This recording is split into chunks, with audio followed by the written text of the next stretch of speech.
मी आहे पवईमध्ये एन्काउंटर झाला रोहित आर्या हा पुण्यातील स्वरांजली इमारतीमध्ये आई वडिलांसोबत राहण्यासाठी असल्याची माहिती पुणे पोलिसांनी दिली आहे। त्याच इमारतीमधून आढावा घेतलेला आहे आपल्या प्रतिनिधींनी, बघूयात।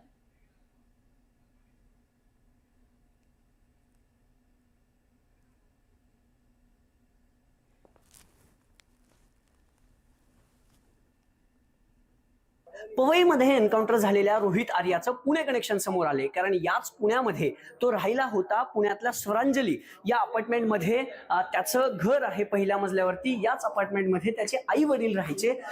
AR हरोळीकर नावाने जो फ्लॅट आहे, याच फ्लॅटमध्ये खरं तर रोहित आर्याचे आई वडील राहायचे। रोहित आर्याने सरकारकडे रोहित आर्याचे पैसे थकले होते आणि त्यासाठी बरोबर 1 वर्षापूर्वी या रोहित आर्याने पुण्यात आंदोलन केलं होतं, पुणे श्रमिक पत्रकार संघासमोर। आता मी स्वरांजली सोसायटीत आहे आणि त्या सोसायटीच्या पहिल्या मजल्यावरती रोहित आर्याचं घर आहे।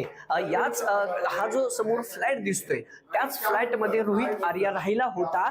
खरं तर त्याची आई आणि त्याचे वडील खरं तर कोथरूडच्या या फ्लॅटमध्ये राहिला होता। हा जो फ्लॅट आहे 1 नंबरचा, कोथरूडच्या शिवतीर्थनगरमध्ये स्वरांजली सोसायटी आहे आणि याच सोसायटीत त्याचे आई वडील वास्तव्यास होते असं इथल्या लोकांचं सांगणं आहे। तर त्याचं पुणे कनेक्शन समोर आल्यानंतर आता त्याचे आई वडील नेमके कुठे आहेत, किंवा आता त्याची वाईफ जी बायको पत्नी इथंच राहायची, एका बँकेत ती कामाला होती, ती आता कुठं आहे। खरं तर कोथरूड पोलीस इथे येऊन गेलेत, याची पाहणी, या सदनिकाची पाहणी, या फ्लॅटची पाहणी ते करून गेलेत। पण रोहित आर्या ज्याचा एन्काउंटर पवईमध्ये झाला, त्याचं पुणे कनेक्शन समोर आले, त्याच्या हक्कासाठी, सरकारकडून मिळणाऱ्या पैशासाठी पुणे श्रमिक पत्रकार संघात 1 वर्षापूर्वी त्या रोहितनं आंदोलन केलं होतं, पण त्याचे पैसे मिळाले नाहीत आणि आज ही घटना घडली। त्यांनी अनेक लहान मुलांना वेठीस धरलं, त्यानंतर त्याची पोलिसांसोबत झटापट झाली, एअरगन त्याच्याकडे आढळली, पोलिसांनी स्वतःचा बचाव करण्यासाठी गोळी चालवली आणि त्याच गोळीबारामध्ये किंवा त्या एन्काउंटरमध्ये रोहित आर्याचा मृत्यू झाला। आणि रोहित आर्या